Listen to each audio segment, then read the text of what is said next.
2025માં યોજાશે મહાકુંભ મેળો। ઉત્તર પ્રદેશના પ્રયાગરાજમાં મહાકુંભ મેળાની તૈયારીઓ પૂરજોશમાં ચાલી રહી છે। તેવામાં આજે વડાપ્રધાન મોદી અહીંયા પહોંચ્યા હતા।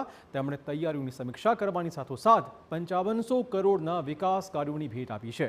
વિશ્વના સૌથી મોટા ધાર્મિક મેળાવડામાં અખાડાના સાધુ સંતોની સાથે લાખોની સંખ્યામાં દેશ વિદેશના પ્રવાસી ભાગ લેવા પહોંચવાના છે। ત્યારે વિવિધ ઘાટ પર તૈયારીઓ પણ થઈ રહી છે।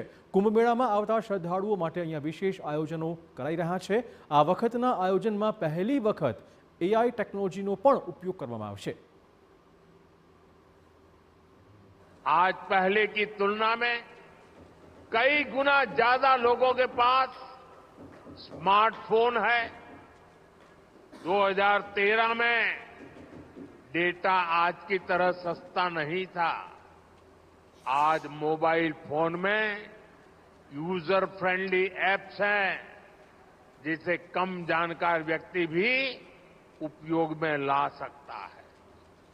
थोड़ी देर पहले अभी मैंने कुंभ सहायक चैटबॉट को लॉन्च किया है। पहली बार कुंभ आयोजन में एआई, आर्टिफिशियल इंटेलिजेंस और चैटबॉट का प्रयोग होगा।